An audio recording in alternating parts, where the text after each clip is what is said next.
With the 49th pick in the 2023 NBA Draft, the Cleveland Cavaliers select Emoni Bates from Eastern Michigan University.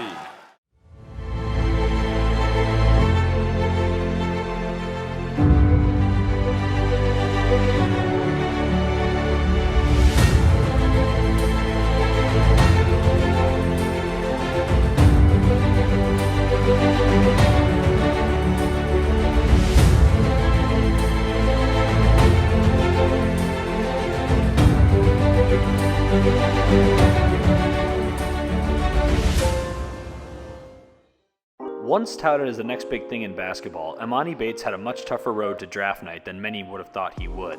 The lean 6'9" forward was thought to be a top 5 high school recruit of all time. He would sign with the Memphis Tigers, where injuries plagued him and off-the-court issues plummeted his draft stock. He would then torch teams in the Mid-American Conference with Eastern Michigan, where we saw flashes of brilliance.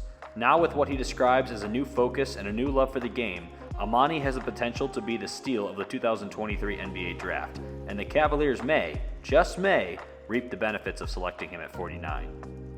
So what's going on, everyone? This is the Cleveland Pulse, and I'm Logan LeDuc. In this video, we won't talk much about the high school phenom that was Emoni Bates. Rather, today, we will discuss the Cavalier Emoni Bates. Will he see minutes? What role does he fit? My realistic expectations when it comes to likes and dislikes, and why he could be the low-risk, high-reward type of player the Cavaliers need. A disclaimer to start, this video is not to say Emoni will be revolutionary for the Cavs or even a franchise cornerstone. Rather, it is to show why Cleveland should give him a shot and see if they can unlock the potential that he clearly has. Fresh off drafting Emoni, the Cavaliers got busy in free agency, signing Georges Niang and landing Max Strus in a sign-and-trade deal. I will leave Ty Jerome and Damian Jones out of this conversation, as Strus and Niang are surefire rotational players that play Bates' position. There's only so many minutes to go around and only one basketball, but that's not a bad problem to have if you're the Cavaliers. Now that we're into Summer League, we have gotten the chance to see Emoni Bates throw on the wine and gold colors for the first time. In addition to Bates, I've thoroughly enjoyed watching guys like Isaiah Mobley, Sam Merrill, Sharif Cooper, and the surprise for me is Craig Porter Jr., but he may be a video for another day. All that being said, this is what I've liked about Emoni so far. Emoni Bates is a confident shot taker. Listen, no one ever looks their best or shoots their best in the Summer League. Even Victor Wembanyama looked lost in his debut. And yes, he made up for it, but Summer League is a chance for rookies and roster hopefuls to get their feet wet and show the intangibles of their game. Hell, even Evan Mobley didn't look great 2 summers ago, but we all knew he needed better players like Garland and Rubio to put him in good spots. More on that later. Emoni has taken a lot of shots and hasn't shown much hesitation when doing so. He has looked better in each game of the 3 contests the Cavs have played so far, and that's always a good sign for a young player. Cleveland desperately needs more shot creators. Outside of Garland, Mitchell, and to lesser extents LeVert and sometimes Evan Mobley, Cleveland's offense relies heavily on everything going just right and not having to rely on 9-1-1 shots. And now, no one should rely on 9-1-1 shots, but we saw it in the playoffs. Things get tighter, offenses don't run as fluidly, and we didn't see a whole lot of bail me out kind of shots from Cleveland in their disappointing first round exit in the playoffs. Every team needs bucket getters. The Cavaliers' defense was the best in the NBA last year.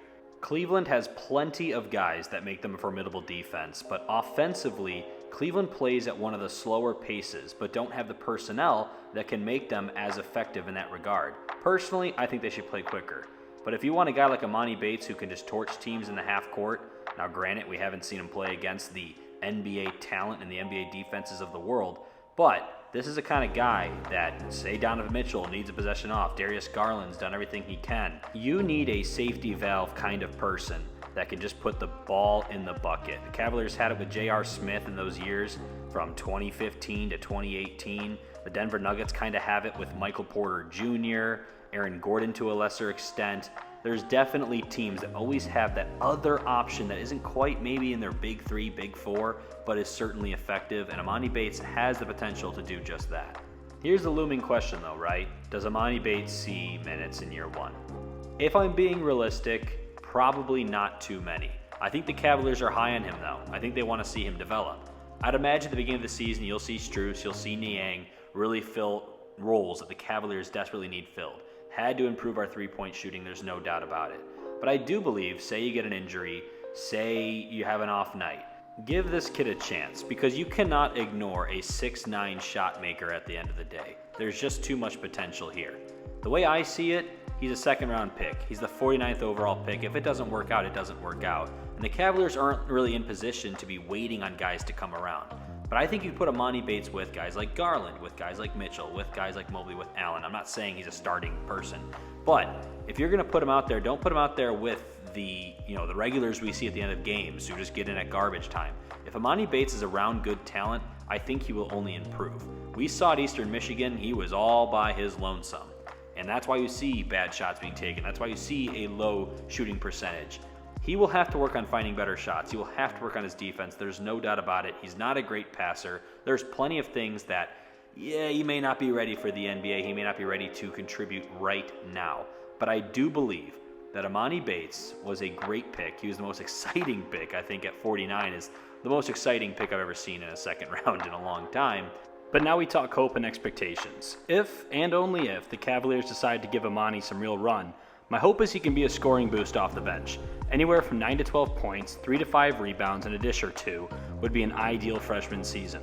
His role? Say Cleveland goes with the starting lineup of Garland, Mitchell, Strus, Mobley, and Allen. It'd be nice to see him fit anywhere from the 8th to 10th man with potential to rise up the depth chart as a spot-up shooter and ISO scorer when the time is right. However, a lot's unknown. It's all real when the pros lace up the shoes in the fall. You don't force it. If it's not there, it's not there.